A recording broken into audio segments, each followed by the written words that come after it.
No one is born hating another person because of the color of his skin or his background or religion.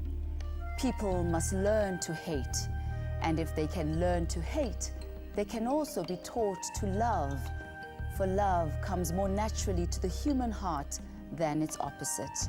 Good evening, I'm Tami Ngubeni. And I'm Shaga Sisulu. Peace, justice, freedom, kindness, hope, and love have prevailed in South Africa, and one man who embodied all of these characteristics most beautifully was Utata Madiba. Today, of course, was the second day of Madiba's body lying in state. It really is a truly difficult time for all of us, not only South Africans, but all the visitors that have come into our country to pay homage to this great man. If you have been able to go to Pretoria to pay your last respects, you know, people find closure in so many different ways, and if you are able to, then by all means do it.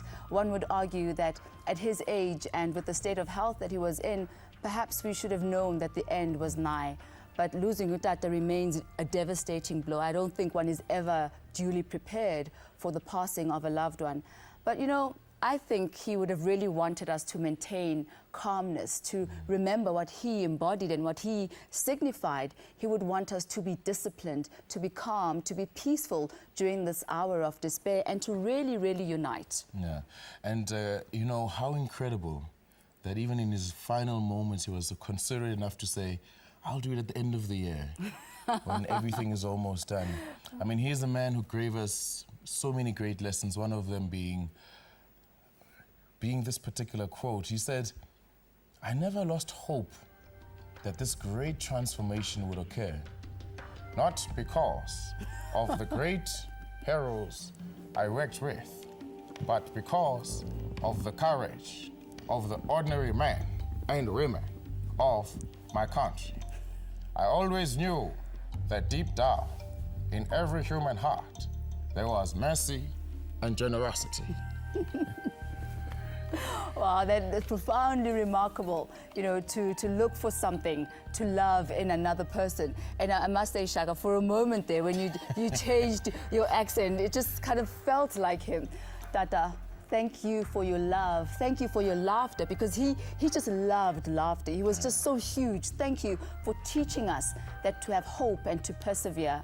Tonight we invite you at home to send your messages of condolences and to share with us the lessons that you have learned from Madiba's life. It may be his tenacity, it may be his love, it may be his compassion, it may be his forthrightness. Whatever it is about him that touched you, by all means, do share it. And you can get in touch with us via social media. If you're on Twitter, go to it's twitter.com/SABC3 Madiba. Our Facebook address is www.facebook.com/SABC3 Madiba. And you can also find us on YouTube, www.youtube.com/SABC3 Madiba. And last but not least, www.sabc.co.za/Mandela. As you can see, we have made sure that we have all our bases covered, because all these pages are up and running for you to post your comments, and we will be reading them throughout the show. All right. Now, you know, it's been a surreal week for so many of us not wanting to go to work. It's not necessarily a public holiday, but you know, we want to go and pay our last respects. And the rain as well. Have you noticed that ever since the announcement of Utata's passing, it's been raining every single day? And that in our African culture is a sign of prosperity and positivity. Yeah, it's good news. But naturally, it's not business as usual in South Africa. So let us see what has been happening in South Africa today.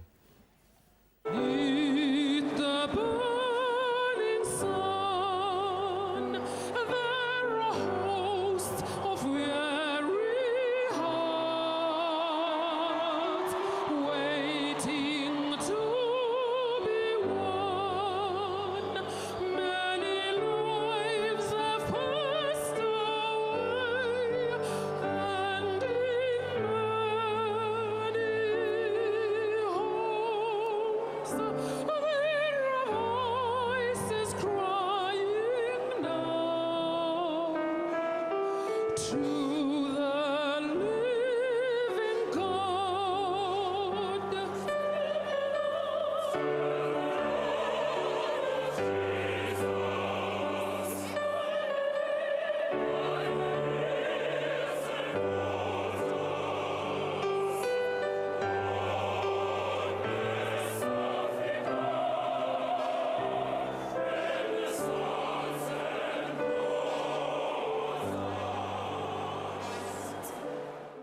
A very warm welcome back to you. You are watching SABC 3, a very special broadcast as we commemorate the life of our hero, our beloved Madiba. We know we have lost so many icons in the country, but it just seems like this current loss, the loss of Utata, is the greatest of them all. We are grieving collectively as a nation. He is a man who dedicated all of his life to fighting for freedom and justice, equality, and he worked tirelessly to unify a once extremely divided country. Through his work and his life's work, we've noticed that indeed the impossible can become possible. Yeah, that's exactly what he said. It's impossible until it's done. And you know, while there's been a sense of sadness and loss amongst all of us, definitely the loss of Madiba must have led us all to start reflecting on who we have lost and what this particular loss means for this country and its future.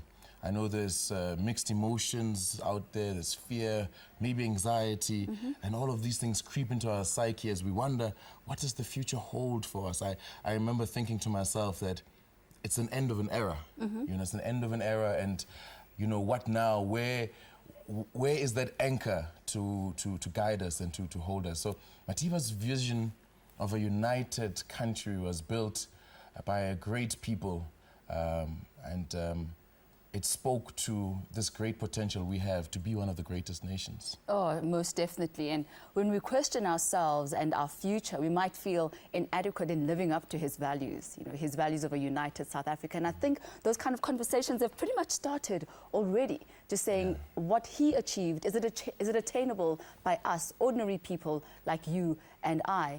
And, you know, this perceived inadequacy can lead to feelings of hopelessness and just feeling like I'm not worthy, I am not good enough. And we really have lost a uniting force in our country. And this is a rainbow nation. And are the different colors of that rainbow nation going to continue shining together? We've invited in the studio a panel of guests to look a bit deeper into how to deal with this intense feeling of grief.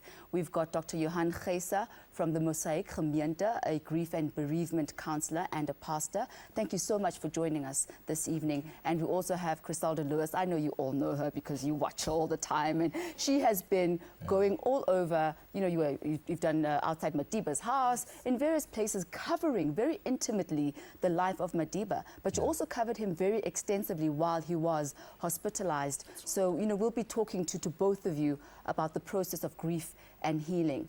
And you know, one of the many faces of Utata was that of a freedom fighter, you know, and yet he transcended that with his ability to unify, you know, just to be an ordinary man, even though he was just so extraordinary, and had this uncanny ability to bring, you know, disparate groups together towards a common goal. And it's important for us to keep that unity in our minds and our hearts, and not to fall back on our differences in coping with our loss.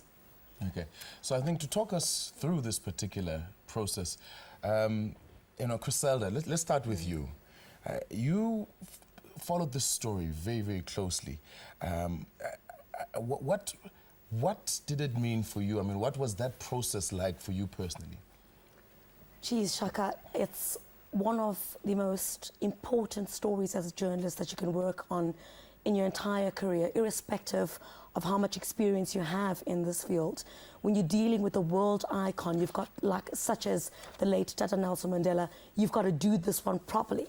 Yes, you've got to cover every story properly and get the facts right. But with this one, the world is watching.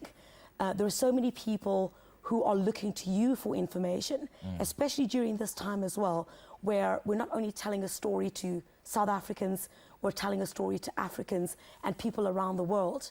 So it's really such a huge responsibility. But I must say, from the time we've been covering the different hospitalizations, there was something very different about the last one. It was long. We'd put in long hours. To see the family come in and out every single day, and to interview ordinary South Africans on the field, people taking out time to go and wish Madiba well outside the hospital. I'll never forget, on his 95th birthday, you'd recall what celebration there was outside that hospital, giving them encouragement with the family to say, you need to come out. And so many of the international media saying, what then next for South Africa? What do we do next? All our hopes are with this great man, respected around the world. It's very humbling. People ask me, so what does it feel like to report on this? I'm like, this is an honor. It is an honor to be able to tell the story of this great man through the people of this country.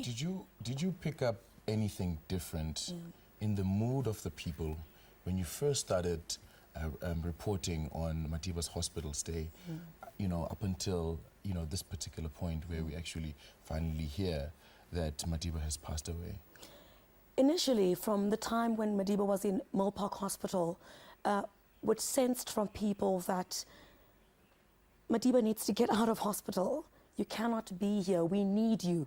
From a man that has done so much, I don't think South Africans were ready for this. You can never be ready for the death of somebody so great. You always want to hold on to it. Now Griselda and Dr. Johan, I'd like to bring you in here.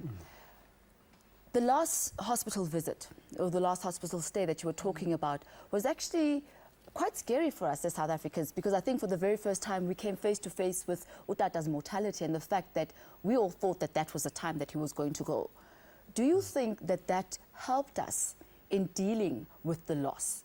The fact that we almost had a practice run? Yes, definitely. Once you get prepared, if you see somebody suffering, you see somebody aging, gaan agteruit, dan word jy voorberei en dit help jou.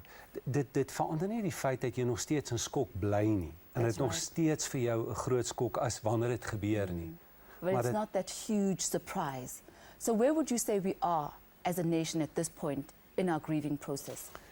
Almal rou en neem afskeid op 'n unieke manier. So ek dink dit is baie moeilik om te sê dat die hele land is op een plek. Ek dink ons is op al die verskillende plekke. Dit hang af wat jou verhouding met Madiba was. Dit hang af wat jou agtergrond is, jou kulturele agtergrond, jou godsdienstige oortuiginge, jou persoonlikheid. Daar's soveel faktore wat bydra tot die manier waarop jy, en daar's nie een regte manier om te rou nie. En jy kan dit ook nie aanhelp of aanjaag nie. Dit het sy eie tyd en proses wat dit met jou loop. But the one thing that's common is die liefde. You know, the love that we have for him. That's the one thing that is common, irrespective of which culture you come from. That's Absolutely, and that's demonstrated. You know, Tommy, would being outside the Vilakazi Nelson Mandela House, would being outside Houghton, we'd been outside the FNB Stadium. Today we were at the Union Buildings and watching thousands of people. By 3 o'clock, there'd still been about 30 buses that needed to bring South Africans in. People had come in from Scotland that were interviewed specifically to come and view the face of Nelson Mandela. And just talking about that very quickly, Dr. Johan, about the grieving process, is it important to actually view the body after the spirit has left? You know, because for me, for example, I was talking about this about yesterday, the fact that when my late stepfather passed away and I saw his body in the coffin, he was just so much smaller and it was just so different. And in a way, I just want to remember him the way that I knew him, you know, as this bold, tall, big man. How does seeing the body of a loved one help in that grieving process and in that healing process? Ja, mense voel verskillend daaroor. Daar is in die moderne wêreld 'n neiging om baie klinies om te gaan met die dood. Weet, ek hou dikwels nou begrafnisse waar niemand eers die persoon gesien het nadat hy dood is nie.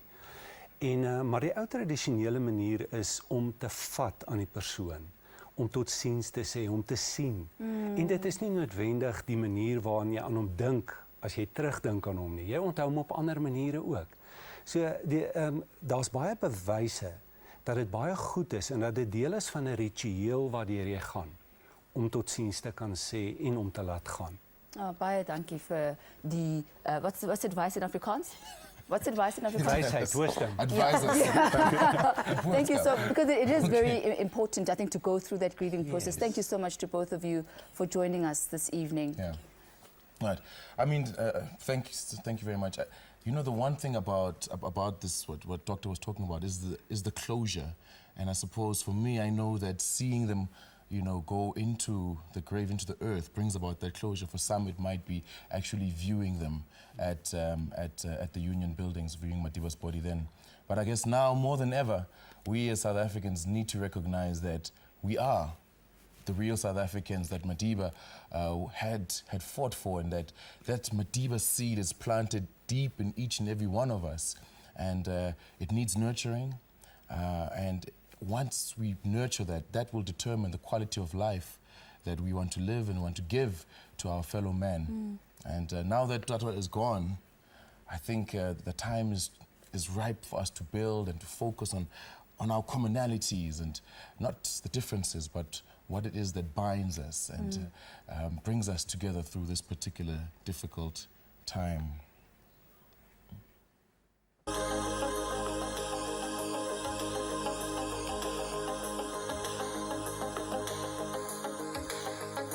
Every generation blames the one before, and all of their frustrations come beating on your door. I know that I'm a prisoner to all my father held so dear. I know that I'm a hostage to all his hopes and fears. I just wish I could have told him in the living years. Oh, crumpled bits of paper filled with imperfect thoughts, still to conversations. I'm afraid that's all we've got. You say you just don't see it. He says it's perfect sense. You just can't get agreement in this present tense. We all talk a different language, talking in defense. Say it loud, say it loud, say it clear. Oh, say it clear. You can be someone as well as you.